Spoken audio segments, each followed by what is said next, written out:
Hello and welcome to another episode of the DTF podcast here on the Field of 68 Media Network. My name is Rob Doster. I have John Fanta with me. I have Terrence Oglesby with me. It is early on a Thursday morning. We are recording this at 9:44 in the a.m. Eastern Standard Time, the only legitimate time zone. And I'll say this, guys, you know it is the meat of the college basketball season when all three of us are sitting here being like, man, I'm tired. Man, I could use a little bit of sleep, man. I wish that I was. I can't wait till I don't have to set my alarm to wake up in the morning.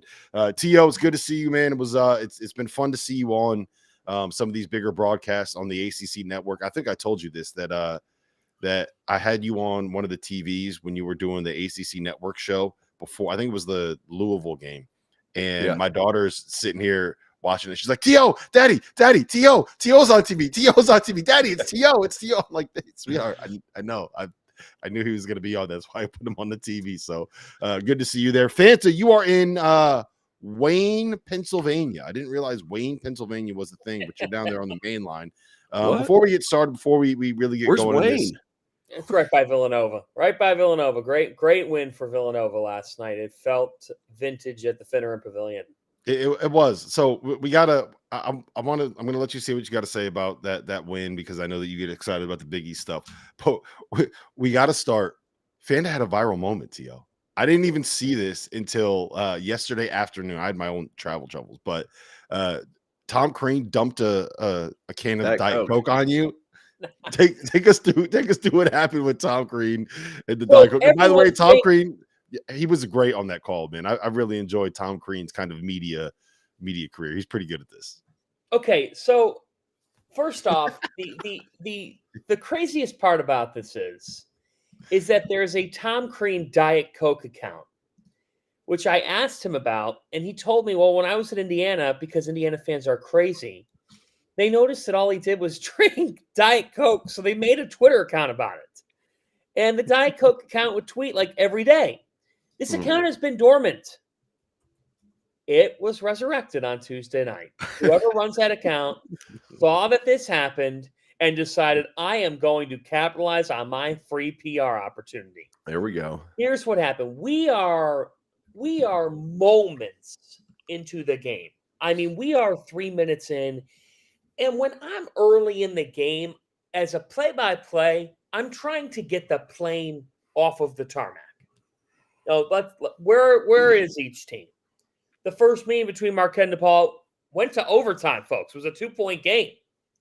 Coach Crean, what are your keys in this one? Marquette, they've never lost 4 in a row in the Big East under Shaka Smart. In fact, if I'm not mistaken, they haven't lost 4 in a row, period, under Shaka Smart. So they got to avoid a 4-game winning streak tonight, Coach.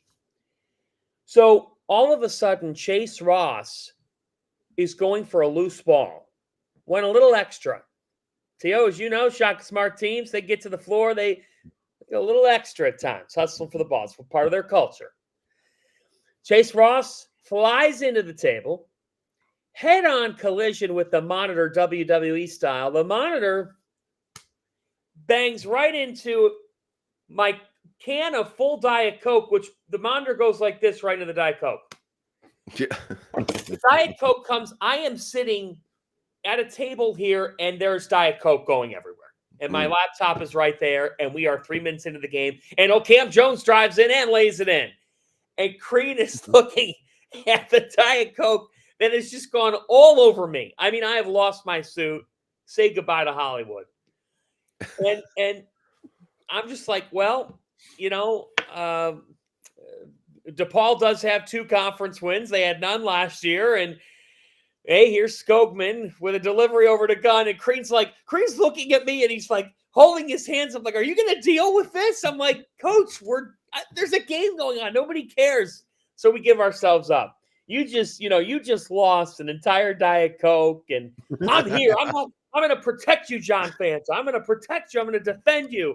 I'm going to clean this Diet Coke up. He gets the paper towels. He's cleaning up. We're calling a game. It went crazy. And thank you to Coach Crean. A Crean up on aisle 5. There we go. It was. I love the way that you guys were able to kind of play it off, and you're sitting there and you're joking. Like, what are you supposed to do in that moment, man? It's just live television. This stuff happens. I just said there is literally a Diet Coke that has just spilled all over us. Mm. And that's exactly what happened. And then you had to catch pot shots from Bill Raftery all yesterday. Yes. Why beverages on the side? Entire game, Bill was coming after you. Oh man, he did bury me. He buried me, but Raph does that. Like, here's the thing: if Raph's not burying you, he does not like you. Yep. So somebody texted me I love working with Bill Raftery, and we had a blast last night. And T.O., I think you watched the game. Yeah. But I mean, the line of the game comes with, first a picture of me and him when I was in my freshman year of college. That was awesome too. I've seen that picture. I'm in my freshman year of college, Rob. I'm 18. And he goes, "Wow, look at you in the 8th grade." I go, "That was my freshman year of college." And he goes, "That was a couple steak and mashed potatoes ago." I'm like looking at him. I'm like, I go, "Don't forget the cream spinach." So then with a minute 50 to go, I'm resetting the game and trying to be serious as possible. And Simeon Wiltshire had gotten banged up in the game. And Wiltshire comes walking back on the court, and Raph just goes, I'm like, we're in a serious part. We have a minute 50 and it's tied.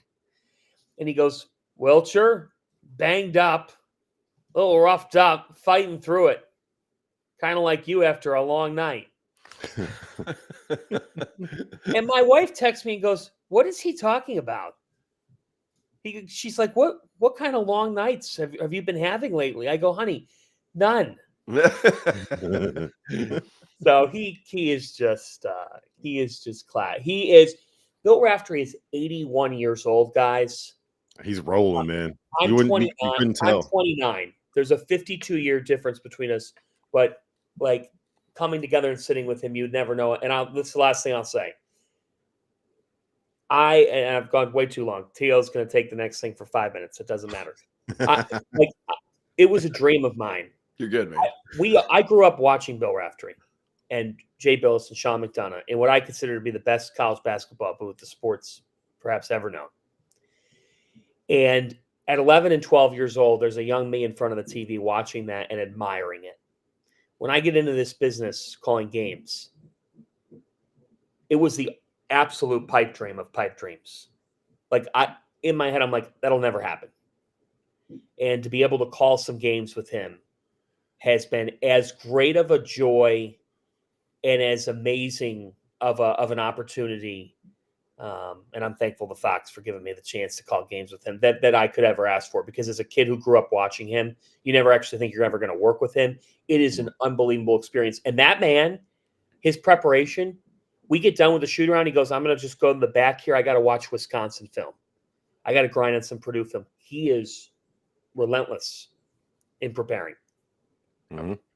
Yep. T.O., before I have a list of teams that I think can win the national title here, the only 9. But before we do that, one of those teams lost to your Clemson Tigers just 4 days ago. We're gonna clear out. Fanta just had his 5 minutes to talk about Bill Raftery. You get your 5 minutes to sit here and talk about the Clemson Tigers, man. Are they back? We don't need 5 minutes. Here's the thing.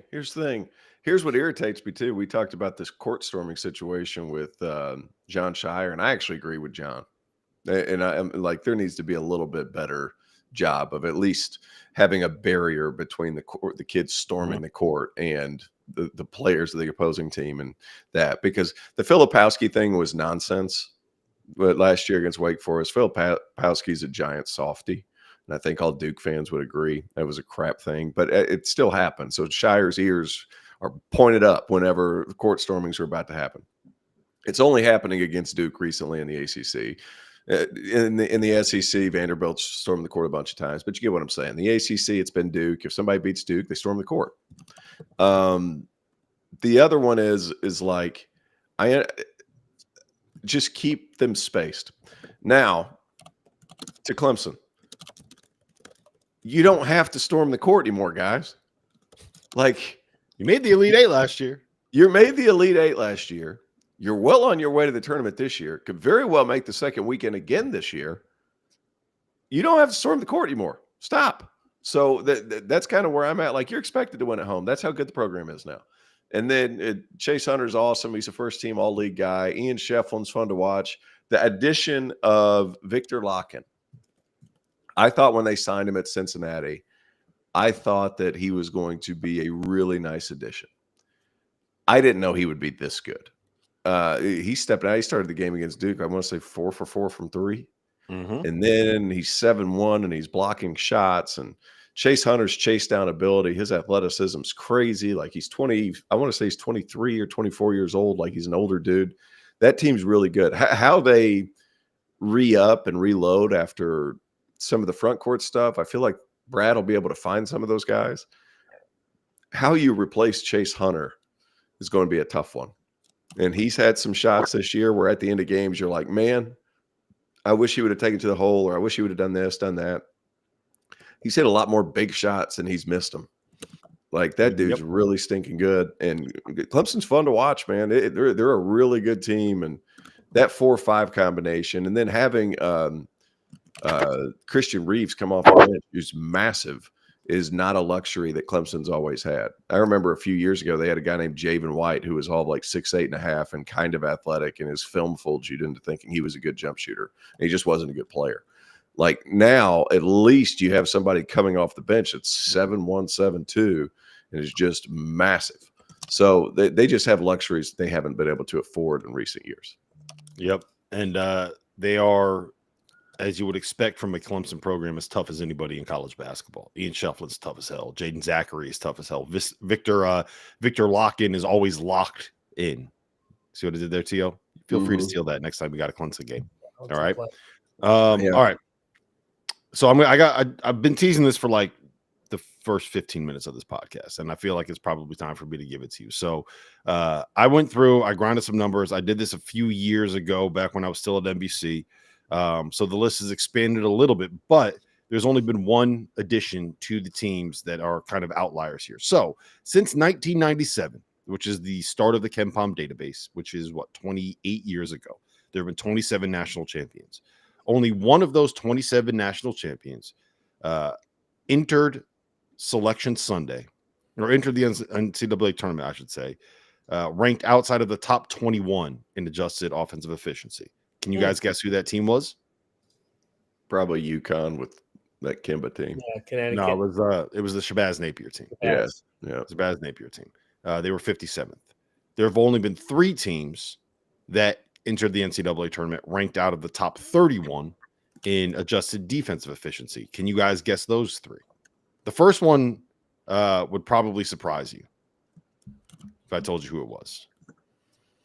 Second one shouldn't be that much of a surprise. There have only been 3 teams that say it again, that have entered the NCAA tournament ranked outside of the top 31 in adjusted defensive efficiency and won the national title. Wow. One of them featured somebody that T.O. was on a show with last night, the 2009 North Carolina Tar Heels. They were ranked 37th. In 2015, Duke entered the NCAA tournament, also ranked 37th. I was going to guess that. Them or Kentucky. And the surprising one was Baylor in 2021 was ranked 43rd. That was the COVID year. And that was, if you remember, there was a 3-week stretch where they couldn't play because the entire team got COVID. And then they came back and they looked like a team that had been locked in their dorm rooms for 3 weeks. So the Baylor one is a little bit fluky because of the numbers.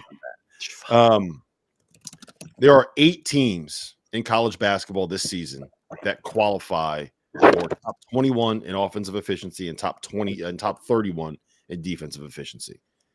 They are Auburn, Florida, Duke, Houston, Purdue, Illinois, Arizona, and Iowa State. Now, I'm going to add Alabama to that mix because they fit the mold of the 3 outliers that we have, where they are a top 1 or 2 offense in the sport and a good enough defense. They rank 40th right now in adjusted defensive efficiency. So those are the 9 teams right now.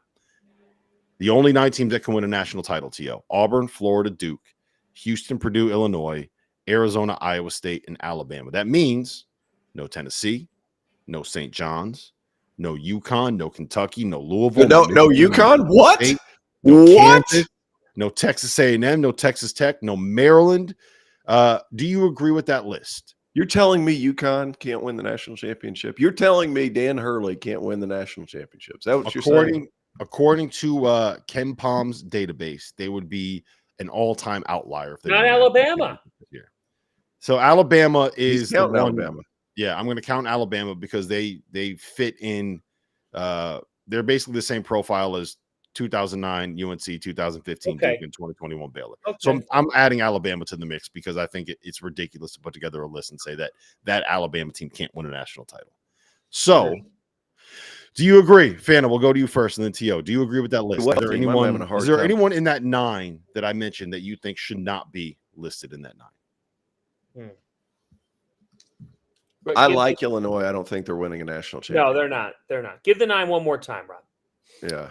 Auburn, Florida, Duke, Houston, Purdue, Illinois, Arizona, Iowa State, Alabama. Arizona's not winning the national championship. No way. No way. They're good. They're a good team. They're not a national championship team. Yeah, toss Arizona and Illinois out of there. Jaden Bradley and Caleb Love, I respect. And by the way, Tobe Awaka, I love. I think he plays the game with an intensity that is special. I think he's gotten a lot better. And I do think that Purdue handling the pressure and the amount that's put on Smith, Voyer, and Kaufman Wren would concern me from the standpoint of winning a national championship. I think they're a very good team. I have this gut feeling that they're going to, that they could make a regional final. But it's to be one of the last 4 standing, man, and then to win it, that's tough. I think it, like in my opinion here, guys, I have a hard time believing, and disagree with me if you want, that Auburn and Duke aren't in the Final Four. I just do. Just I know it's the tournament. I know anything can happen, T.O., but those 2 teams are just so primed. They're just head and shoulders a bit above every. That's what it seems like. I got to get a cough drop. I'll be right back. Even after they lost this past weekend. Now, I guess the question is, who would you add? If you would add anybody to the list, right? Like, I would add Memphis. I would add Memphis over a couple of teams that I took out because I think I still think they're really tough, Rob, and I think they live for the bright lights, and I think they're big time. And frankly, you have to consider Connecticut, even though they don't follow the protocol. So, like, to answer your question, I would remove a couple of teams in there. I was pretty much okay with any SEC team. I'm okay with, Rob. I'm not going to fight on it. I love the numbers, and I think most of those teams I agree with. I can't rationalize Arizona or Illinois national championship. St. John's, like, to me, St. John's it's tough to. They're just too frenetic from the perimeter to necessarily add them to the list. Yeah, I have a take on Illinois that I'm going to save for something that we're going to do in the second half of the show. So I'll save that for there. I do think that they are back in the mix, at least in theory, if a couple things break their way. The Arizona one is the one that's a little bit weird to me. I don't trust their guard play. The one that I have trouble kind of wrapping my head around is Iowa State. Tio, where do you stand on this Iowa State team? Because they have really good guards. Their metrics look really good, but they've been better defensively recently than they were at the start of the season. But I feel like I have a very hard time buying all the way into them until, unless Tamin Lipsey finds a way to be able to get over the shoulder thing that he's been kind of dealing with. I think that they are 90% of themselves without Tamin Lipsey being the Tamin Lipsey we all know he can be. I hope something good happens to the people of Iowa because they have to live in Iowa. Outside of that, yeah, look, I like that. I could have waited to say that until after I took my sip of coffee. I almost spit it all over my laptop. No, they've just beaten two of the bottom, I guess, kind of the bottom feeders in the Big 12, but I don't know. They've got 2 more. Their game at Houston's the one that kind of that's their next litmus test for me. They're going to win games, guys. Can they win a national championship? I I don't know. If they do, Otzelberger will be the next coach at Indiana. Is that what we're doing? Is that what we're saying? No, I don't no. think he. That I don't that think he. he's I'm very just kidding. happy. I'm just Yeah. kidding. Yeah, he's I don't very think happy he there. did. Look, Lipsy has said on to the press that it doesn't bother him too much. It hurts a little, but that's probably because there's a crack in it. He's talking about a hairline fracture here with the thumb. Here's the thing, though. And by the way, the fan who's like Auburn or Alabama's going to beat Auburn. Okay, they're the home team. They probably should win the game. They're really freaking good. Alabama's they're still in the mix. The NCAA tournament's on a neutral floor. It's different game, totally different game. All right. So when you're like, well, Auburn's getting caught up to BS on them being great. Come on, man. They lost a game and they're still the number one team in the country. Sums it up. Iowa State, the offensive lapse of the last couple of weeks and the loss to Kansas State, that's concerning. Now, Kansas State's the hottest team in America. I know we're going to get to them in the show at some point. But I agree with T.O.'s point of it's how we talk about teams and what the realistic expectation is. If Iowa State makes a Final Four, that is unbelievable. Yeah. When you look at what TJ Otzelberger took over, when you look at what he's done here, he's turned them from a good program to one of the best programs in the country. Yep. It's really hard. I'm going to steal Matt McCall. It's really hard to win a damn national championship. But Alex Berngard is right. Iowa State 16-1 when fully healthy this year. Yeah, but Alex, will they be fully healthy again?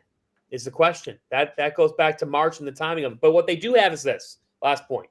They've got Curtis Jones. They've got Keyshawn Gilbert. They have bucket-getting guys who they can go to late in the game. Last year, they didn't have that. And for that reason, they should be in the mix to win it all. Yeah, and bringing having Curtis Jones back into his role as the energy guy off the bench, I think is a good thing for him because it moves him a little bit down the scouting report. To your point of making a Final Four is different than winning a national championship. You can kind of, I don't want to say fluke your way into the Final Four, but the bracket can break well for you to be able to get there, right? Yeah. You don't necessarily have to be the best team in your region because upsets are going to happen. It's where the bracket kind of breaks down. But once you get there, you're going to have to beat great teams. You're going to have to win 2 games against what is probably top 8, top 10 kind of teams in America, maybe even top 3 teams in America. And that is a very, very difficult thing to do when you get to that stage and when you get to that point in time. I will say, and I'm going to ask you guys, T.O.'s dying over there. And I'm going to ask you guys which team outside of that list is the most likely to win a title. I don't think we're talking anywhere near enough about Florida right now as a very real national title threat. And I said this the other day. What they do really well is a lot of the stuff that Houston and St. John's do in terms of getting to the offensive glass, right? They're going to go get those extra possessions. They're going to force some turnovers. They're going to find ways to get more shots than you get. They're kind of like Michigan State in the sense where they push the ball in transition and they're going to get offensive possessions against a defense that's not set. And oh, by the way, they also happen to have 3 of the best shot-making guards and the top 10 player in America in Walter Clayton. I think that the cheat code, and this was what Baylor was in 2021, is being able to maximize the offensive glass, being able to maximize turnovers, and being able to make more threes and make the most efficient shot in America better than anybody else. And I feel like Florida checks at those boxes as much as anybody in the country does this season, T.O. And we're not giving them anywhere near enough credit for how good they have been and how good they can be. Walter Clayton is so good. The fact that he was at Iona under Rick Pitino is borderline laughable. The fact that Rick got him at Iona. Alex Condon has turned into a French first-round pick. Elijah Martin, who has he's hurt right now, right? But hit pointer, he'll be fine. Yeah, but they're physically able to compete with anybody, and they're so good. They shoot the ball so well, and they've had 3. Their 3 losses are Kentucky, Mizzou, and Tennessee. Those are very affordable losses, especially in SEC play. I just feel like they're a handful for anybody because their collective size, their collective strength, and how old they are. three things that win in the tournament. So I like Florida. We haven't talked about them enough, and I think a little bit of that was polluted by the early season stuff that was occurring down there. Agreed. Which has all been cleared, by the way. Yep. The team that they won't win a national championship, but no, Florida could, but the team that won't win a national championship, but I could see make like an Elite Eight run and then kind of catch people off guard is St. John's. Like maybe not catch people off guard, but like make a deep tournament run because they're kind of a curveball. They're not this prototypical, like we're just going to run our stuff better than you, like UConn was the last 2 years. Like we're just bigger, we're better. But there's such a difficult team to match up with. That game against Villanova, fans, I'm sitting there watching. I was like, does St. John's want to win? Yeah. Because like, or does Villanova want to win? Like both teams they were making it so sloppy. That's the type of team that can get going and win. Well, it's a great point, and it does remind you a little bit of Houston, who is always at the table. They're seated there, and that's because Kelvin Sampson, he's made a Final Four with the Cougars, and they're a team that's fully capable of getting there because of the level that they guard and the way they can make a game on their terms. St. John's is like that. They put a game on their terms. Last night, Villanova was up by 11. In 2 minutes, they lost the lead. Yeah, that was crazy. It was a 14-0 run in 2 minutes. And you could say, well, Villanova, they collapsed, they unraveled. That's St. John's. It's what they did to frustrate UConn offensively. UConn running offense late in the game on Friday. Rob, you watched closely, committed a couple of turnovers that signaled frustration, trying to face St. John's defense and make something happen. Yeah, the reason that it can be with a team like that, it snowballs on you because when you make a shot, when St. John scores, they can get in their press. And what is so difficult is because of the length and athleticism is just like getting the ball in. And then once you get the ball in, you're stuck in a corner over there, and you got 6'7" RJ Lewis climbing all over you, and 6'6" Kadari Richmond climbing all over you, and they make it so difficult to pass the ball up the floor, and so it's as soon as one goes in, then you get that press, then you get another turnover, and it's a pick 6-1, and then all of a sudden they have the energy, it's in your head, the crowd is getting going, like it's part of the design of the way that Rick Pitino wants to press is that as soon as that shot goes in, it goes again. We go again. So that's why, Fanta, you see them have all of these. You got to, what is it? They like outscore people in the second half more than anyone except Duke and Auburn or something like that, right? Yep. And it's because, right. And it's because, they throw on that press a lot more aggressively in the second half than they do in the first half. And it's like it's a war of attrition. They're in better shape than everybody else. They're going to wear you down with what you do. And I'm just imagining like a team that has not great point guard play, trying to deal with them on the second game in 3 days on a short prep in the NCAA tournament. Like that just sounds like even a team that does have great point guard play. Yeah. Like you have to freaking deal with that. Yes. For 40 minutes. It's physicality. Richmond is a bully guard. He just limits you and makes you work for everything you get. It's why he's on the top 15 Naismith Defensive Player of the Year watch list. Yep. Beyond that, it's Aaron Scott and his defensive ability. They got to keep Ejiofor involved. I thought Villanova did a terrific job defensively, eliminating Ejiofor last night. If Zuby Ejiofor's not involved in what St. John's is doing, that's not good for St. John's. To your point, top 7 second half scoring margins in the country. Duke, Auburn, Florida, UC San Diego. Shout out to the Tritons who are 20-4. VCU, St. John's, Iowa State. Yep. All right, guys. The list of teams that I gave, I want to know who you think is the best chance to win a title from outside that group. And I'll just give you some of the names that I had written down. Tennessee, UConn, Kentucky.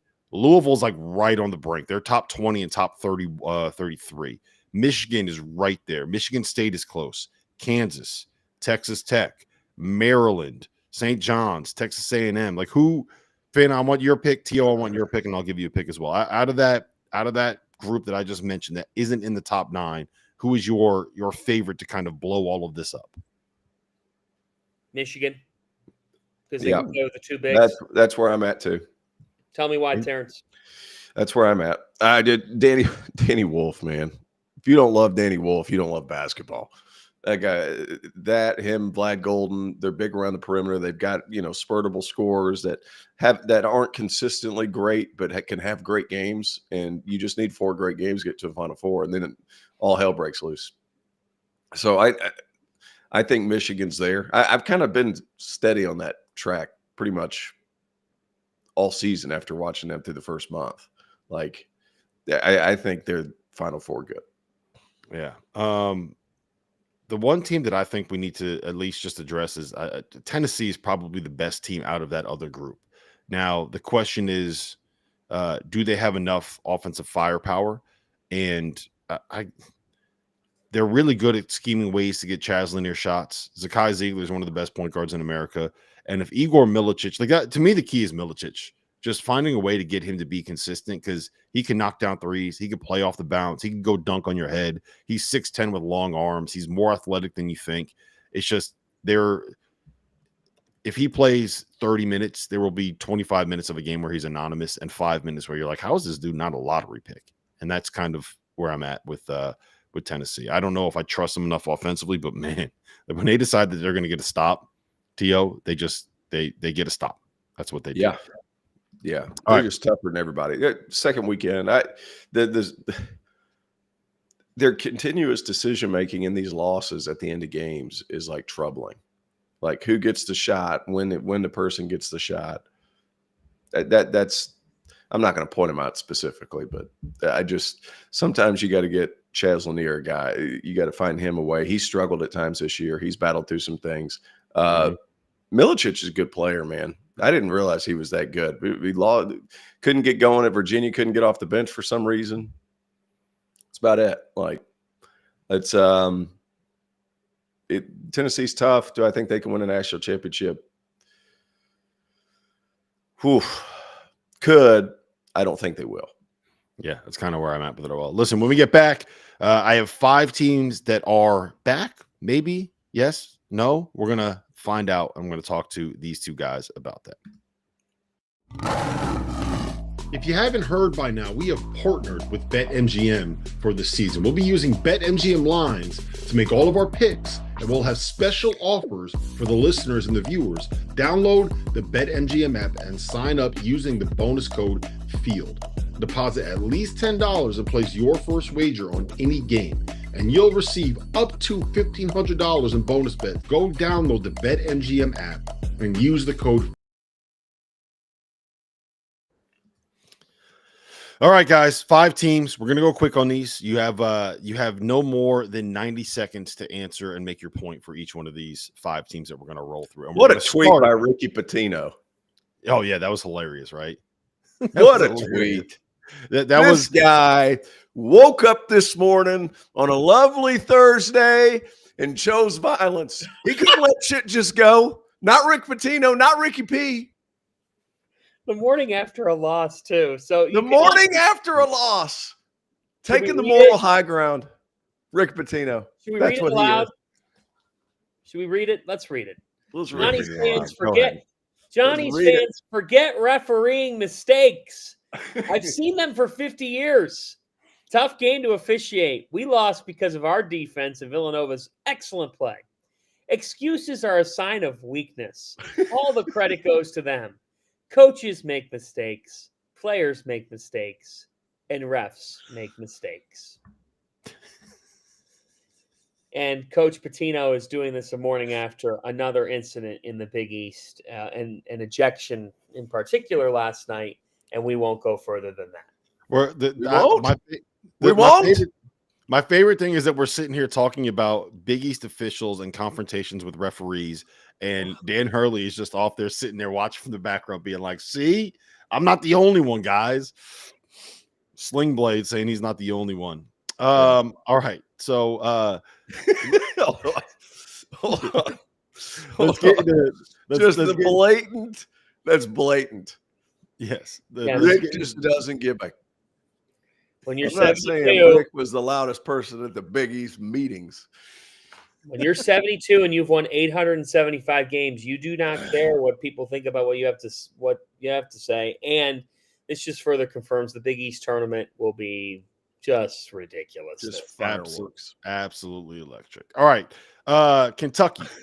They have won 2 in a row. They just beat Tennessee in their own building after having lost 4 out of 5. They are creeping up the defensive efficiency metrics. Fanta, is Kentucky back? Yes or no? Well, I don't think that they ever truly left, but they have to be healthy, right? Mhm. The Lamont Butler effect is real, and he's got to be, a part of this equation for this team to truly have, the success that they want to have. Because when they don't have him, they lose an edge and they lose a guy who's a creator. But they're 17-7 and having a really nice year in an ultra difficult conference. But because of their shot making ability, this is a team that's just that really is dangerous. And we talked about it defensively, like just brutal earlier on in conference play. But as season evolves, and you knew Mark Pope would do his very best for them to be shorthanded, and sweep Tennessee and rack up that win earlier this week. That was a testament. That was a testament to the personnel that they've got. One thing that they have that other teams don't, they have real depth. They have real guys that can step up and still contribute shot making for them. Do you know how you guys know this? You watch the games. If a team loses a shot maker or two from the perimeter, it could derail them systematically because you could say, it's fine. Like defensively now, we're willing to give some of these non-shooters some shots. But this is a team that was shorthanded the other night against Tennessee, deals with an in-game injury too, and they went 12 of 24 from downtown. 12 of 24. And so I still really like this Kentucky team. Do you know why, guys? In the NCAA tournament, at a certain point, when you're in a grinder of a game, teams don't play as loosely the first weekend. You have to have people that can break a game open and people that can score for you. We talk defense. You got to find different formulas to score. The Kentucky's best strength is that they can overwhelm you offensively in a variety of ways. When that offense gets going, Rob, you saw it in person the other night. There are simply teams, some elite teams who cannot fully keep up. Yep. T.O.? They got to be healthy. Like Lamont Butler has to be on that floor. And, hey, they got some minutes from the freshmen, both of them. Perry and Trent Noah. Sorry, Travis Perry and Trent Noah. They've been working them in a little bit more. Yeah, they're good players, and they're going to be those 4-year Kentucky players that, like Greg Paulus, like by the time they're done, you're like, that dude has been there forever. Long story short, you don't have Lamont Butler on that lineup. You don't have a pure point guard. He's that guy that can change 4 possessions in a hard game. Like he's proven that, guys. He's hit one of the biggest shots in Final Four history. Yes. Like he's proven to be that guy. If they don't have him, it's going to be really hard because he can just flip a game by himself with just this miraculous defensive play and this quick, easy 2 that you need. He had one. Moment. That's what you need. Yeah, he had one play against Tennessee where I think it was Jordan Gainey stripped somebody and had what looked like a wide open layup, and Butler comes out of nowhere, knocks it out of his hands as he's going to make a layup. Yeah. And takes one dribble, throws it up to Otego Oweh, who gets a dunk at the other end, and it was a 4-point swing like this. And he's not. There are times when Lamont isn't the best decision maker, and he's not the best shooter, and he's not always the best player, but he makes plays like that allow. He's just a winner, man, and he's tough as hell. And he's one of my favorite players in college basketball to watch.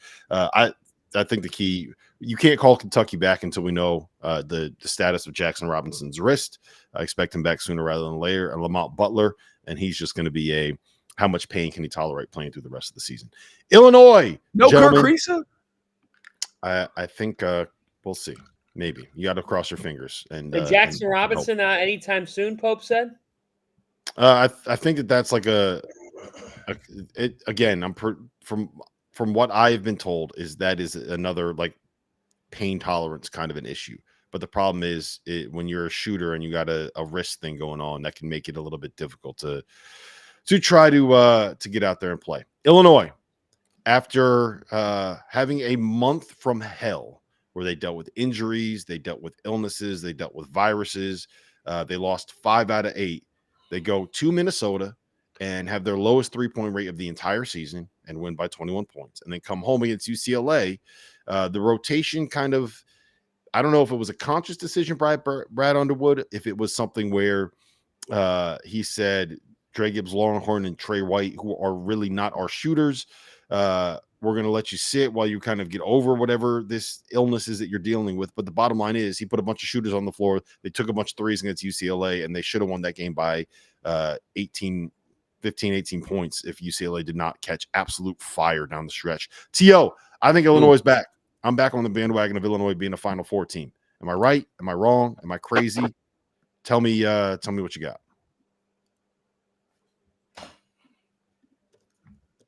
What's changed? What's changed?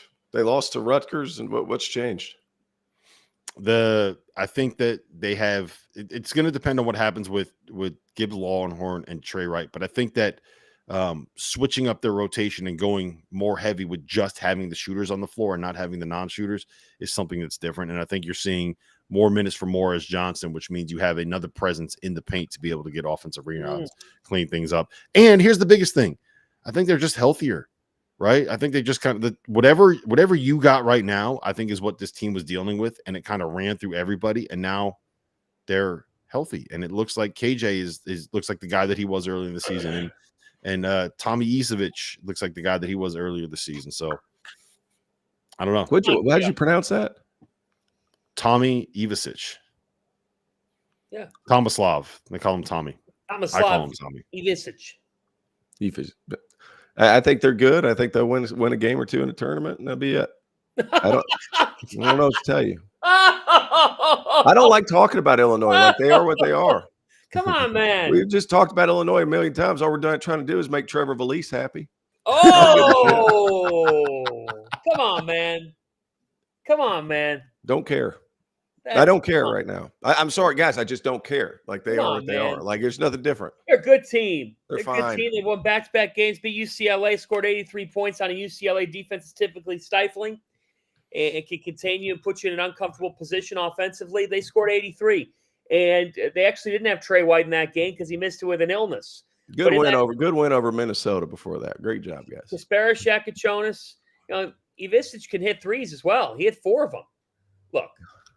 This is a team that is fully capable of making the second weekend of the NCAA tournament. They are. Yeah. That's what I just said, Fanta. Literally what I just said. Damn near verbatim, but in a Southern vernacular. Right. But, okay. That's what I just said. It's boring. We've said the same thing about Illinois for fucking 2 months. Why is there someone listening to this that just comments in the show that they're about to crap in their pants? So first of all, Elaine Tran. Yeah. Is that how you pronounce it? It looks like Alan. Whatever it is, please just go use the bathroom. Okay. You don't need to crap in your pants. And 2, his name is not Theo. It's T.O. Terrence Oglesby. T.O. Not Theo. Oh my God! They called him Theo. Theo Oglesby. I think that's it. Your name is now Theo. John Martin is John Fanta, and T.O. is now Theo. Oh man! Look, you're now Theo. You're now Theo. All right, let's move on to the UConn Huskies. They're good team. Theo does not like talking about Illinois. But the last thing, wait a minute. They can. When you make the Sweet 16, at that point, it's bracket reliant. They're just going to be a little bit reliant on what region they're in. They are a good team that I haven't checked our feeling the 68. Where do we have them? Like a 6 seed? Yeah. So when you're there, it's a little bit reliant on how the chips are going to fall. But they're dangerous to have to guard their ball screen coverage is hard. And when Kasparas Yakuchonis holds the keys to how far they go. He is a very, very talented player. Yep. Very good. Second weekend. Nothing wrong with that. Nothing wrong with that. No, but we've been saying the same thing. T.O., the UConn Huskies. They had their toughest 3-game stretch of the entire season, the last 3 games. They won at Marquette without Liam McNeely. They lost at home to St. John's, and they won at Creighton effectively without Hassan Diarra. I think he played 7 minutes off of the bench. Are the UConn Huskies back now that they have Liam McNeely back? I'm going to give T.O. an aneurysm today. This is my goal. I don't hate Illinois. I just don't like it. They're just like we've already talked about them. That doesn't have anything to do with me hating Illinois. Just saying, I'm kind of getting there with UConn, guys. Like, keep talking about them. Okay, they're not what they've been the last 2 years. Could they rattle off and make an Elite Eight? Yeah, they could, because Hurley's Hurley. They're not winning the national championship this year. But the fact that we're even talking about them being in the conversation with the roster almost completely turned over, making the deep second weekend run is insane anyway. It's insane. So they're still good. 2 rings, Baldy. That was awesome. And then when he does that, he goes in the tunnel where there's no more fans and starts waving his arms up to get them fired. There was nobody in there. There was an audience of none. And Dan is firing up the crowd in the tunnel. Dan, what are you doing, Dan? Dan, what are you doing? Dan's the best. Like, he's one of the nicest. He is awesome. But what are you doing, Dan? What are you doing? He's walking in the tunnel, and he's getting the crowd fired. There's no crowd in the tunnel, Dan. There's no crowd in the tunnel. After he calls a guy Baldy, I felt attacked. I felt attacked. Yeah. Now you have that forever. I was triggered. You have that forever, Rob, with Terrence. Really that was so funny. That was one of the funniest things. He does that. 2 rings, Baldy. And then he keeps walking, and he's still fired up. So he's like, come on. There's nobody in there. That was one of my buddies. That's true. There's nobody in there, Dan. It's just you. The team's already in the locker room, Dan. I do like that he said, I wish there were more people in the building. Like, that was the funniest thing I've ever seen. And I watched the clip 30 times of Dan so fired up with what he just said. So proud of the fact that he called a guy Baldy, that he walks into a tunnel with no people. It's firing up the people. It was. What are you doing, Dan? It was epic. But they had never won there. That was a breakthrough for them. That was a breakthrough win for UConn. I was very, very impressed by how they won the game. And I thought defensively they came up with a couple of key sequences down the stretch. But Liam McNeely is unbelievable. He's unreal. He just came back from his injury. And he scores 38 with 10 rebounds. The highest scoring performance by a Big East freshman in a game since Scotty Reynolds. Ridiculous performance. Rob, they had him run point guard.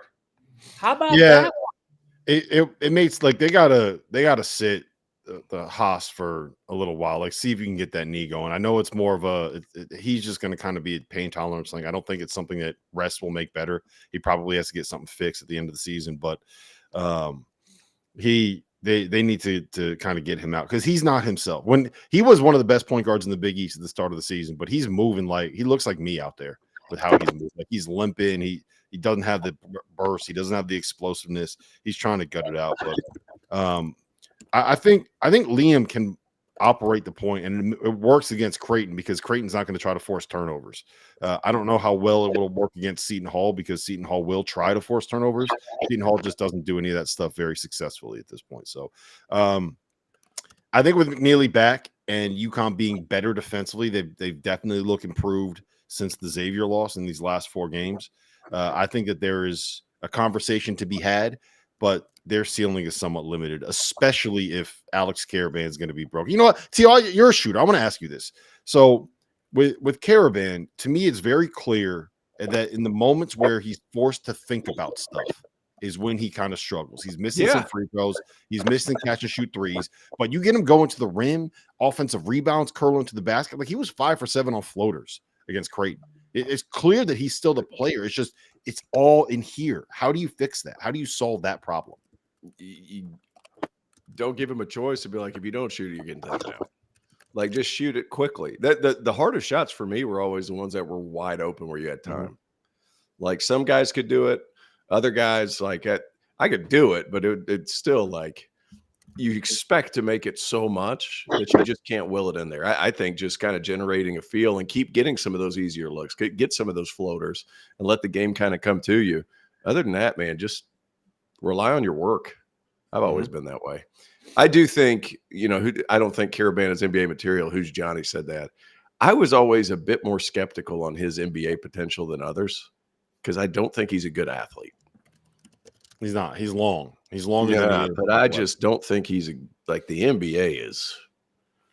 You don't realize how big, long, and athletic the NBA is until you sit in front of NBA games forever and you're just like, this is just silly different. Like, I just don't see. I think he could be a good player. I think that would be a huge jump.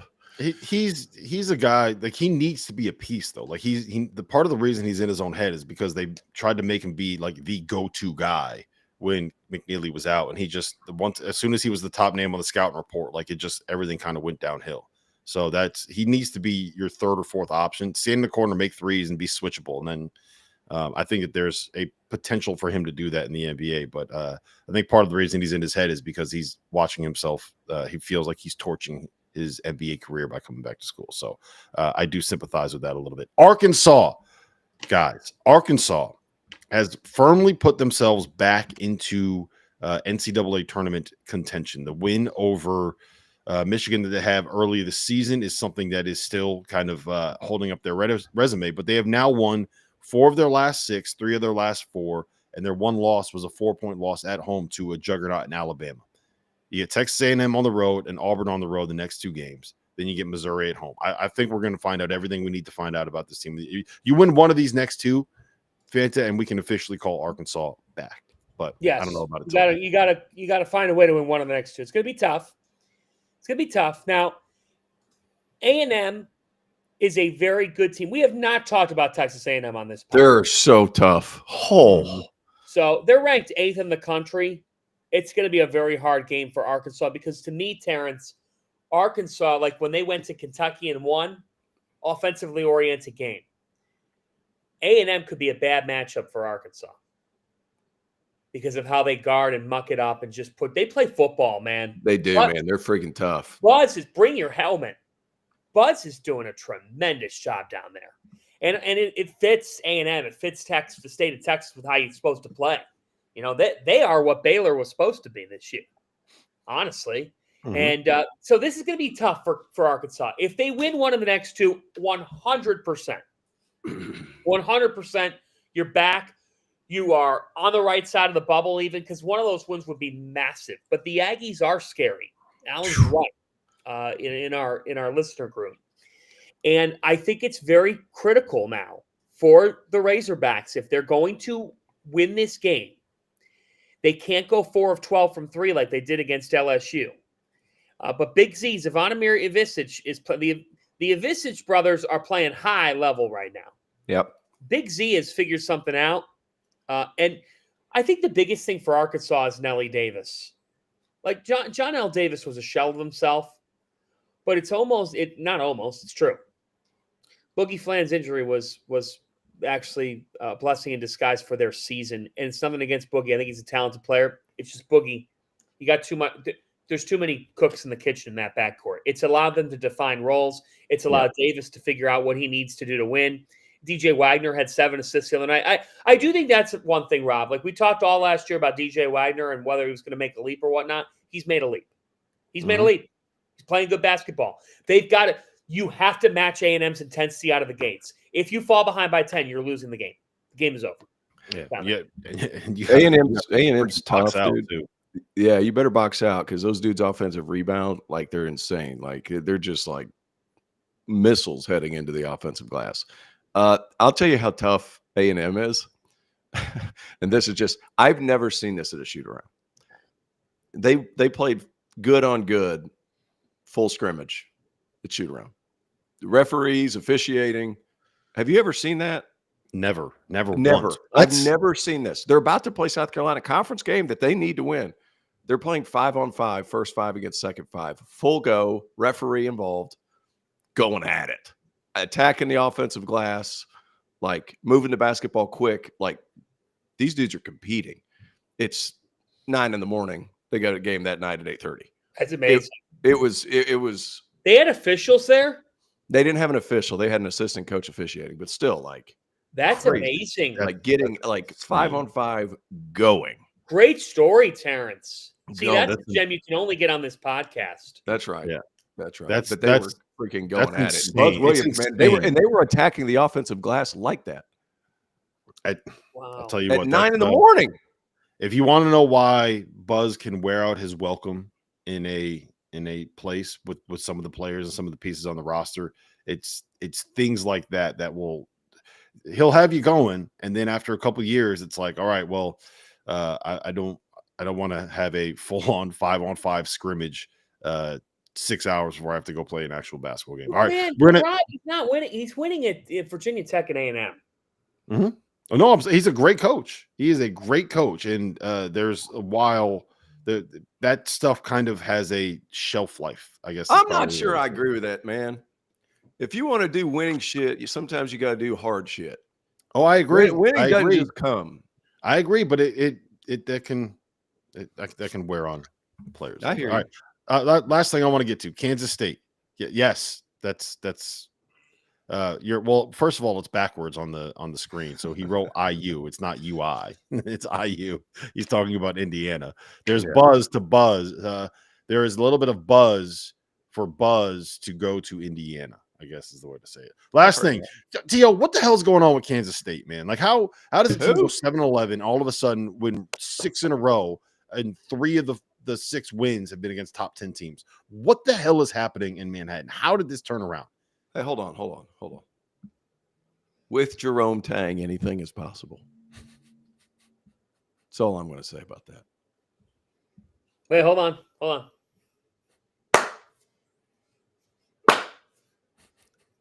Yeah, no, it's going. I mean, come on. It's Kansas State. That was their locker room dance from okay, gotcha. NCAA tournament run. Yeah, I should have played the music. Yeah. Talent was always there. You couldn't argue their talent. They just didn't know how to play with each other in November and December. They had no offensive structure. It was Brendan Hassan launching a lot of threes. By the way, it's amazing. Villanova losing him. Just if they had him, Villanova would probably be a tournament team, and they're like unlikely to be because of that. Man, your opinion of him is really high. Housen? Yeah, he's good for them. He opens good. Really high. I think he's fine. Yeah, he can shoot it. He can shoot it though, man. He's 40% from 3. David Gasson, though, is taken off. I mean, David Gasson, this is a guy who, in the midst of all their additions, he was one of the returnees, and he's averaging 13 and 7. He's picked it up. I mean, the last 3 games, he's had 2 20-plus performances. He's averaging last 3 games around 18 and 8 per game. I think he's been very, very good. But Jerome is a guy who gets his teams to get fired up about a cause. And right now, this Kansas State team is locked in, and they're playing really good basketball. They figure things out defensively. I think the other night, what they did to guard Arizona on the perimeter was impressive. They held Arizona to 2 of 22 from 3, 2 of 22. And they kept Caleb Love in check. They kept Jaden Bradley in check. That duo shot a combined 7 for 26. That's really good defense. When Doug McDaniel is on, he's one of the better guards in college basketball. It's just a matter of consistency. And over the last couple of weeks, Rob Doster, Doug McDaniel has been the guy that you thought he may be in the preseason. Yeah, they've gotten on the same page, right? And I think the point you said before, they didn't know how to play each other. Tang didn't know how to coach them. Bless you, T.O. They weren't locked in. There was motivational stuff going on. Like it took it kind of took a moment where they had to figure this out and and just accept the fact, like, we're in this guy. Like, we can't change this now. I think part of it has been when Coleman Hawkins went there. When I was down there in September, they were trying to figure out how to get Coleman Hawkins to play on the wing. And if you look at what he's done the last 3 or 4 games, he's playing at the 4 and he's playing at the 5, which is where he can be an absolute destroyer. And the combination of him doing what he's done, Doug McDaniel turning into an all-conference caliber point guard, and David Gassam being their 5 man. I mean, the guys that aren't there to play the way that Tank wants them to play, Uganda Onyeso, Shore, Bay Fall, those guys aren't seeing the minutes anymore. You got McAlee Rich playing minutes at the 5 right now. You have Moby. I'm going to butcher your last name, Moby, but Ike Kongwu. Is that Macaleb? The Rich. So Rich and Moby. McCaleb? Rich and Moby. McCaleb. Whatever is his name. McCaleb or Macaleb?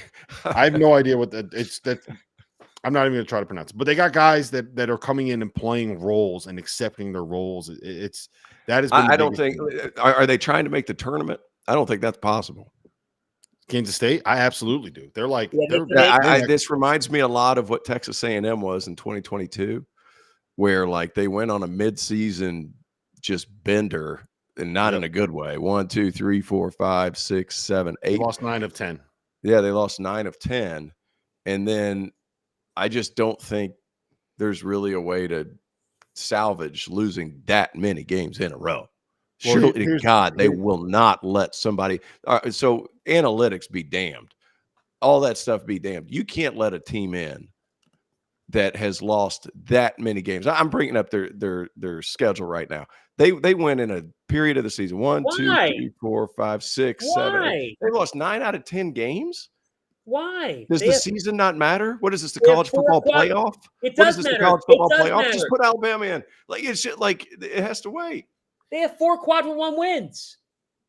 Analytics be damned. They've lost 9 out of 10 at one point in the season. T.O., if they're going to get in, here's what they have to do. They have to win.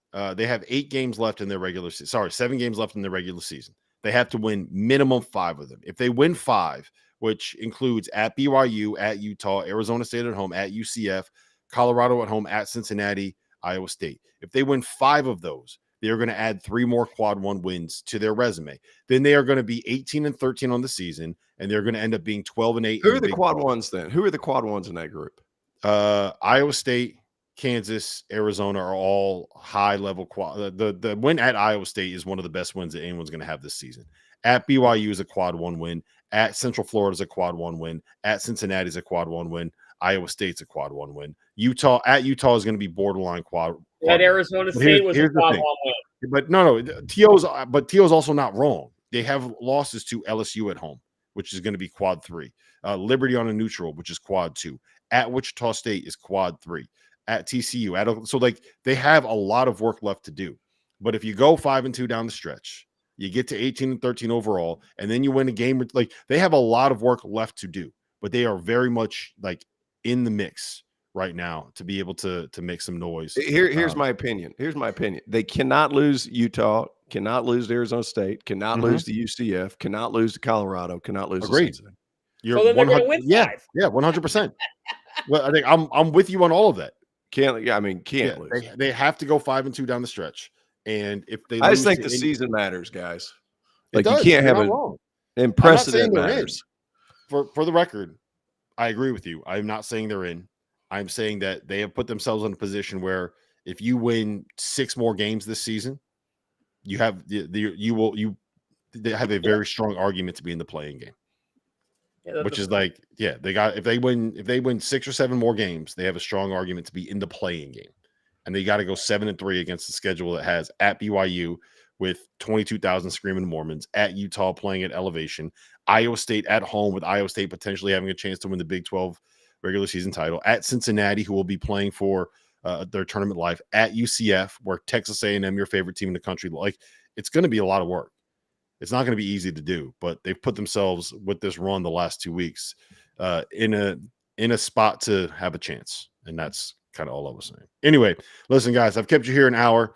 T.O. seems like he's about to die. He's battling strep throat. This was his flu game. One of the greatest performances we've ever seen in the history. I of am the feeling a lot better. I am network. feeling a lot better for what it's worth. It's because we woke you up this morning at 9:29 to jump on this podcast at 9:30. We had you up and ready to go, rearing and ready to go. Fanta is fired up. Fanta, when's your next broadcast? What do you got? Creighton, St. John's, Garden, Sunday, 3 Eastern time. The top two teams in the Big East standings just separated by just a game. Just Let's a go. one-game lead. If Creighton wins, the Creighton could sweep the season series and move into the driver's seat for the regular season title.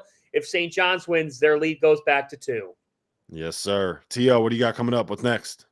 I got what was it? Memphis at Wichita State Sunday on ESPN Sunday at noon. That's awesome. That'll be a good one, right? I'll be feeling better by then. I'm just last one next week. Next, my after Sunday, my ensuing game is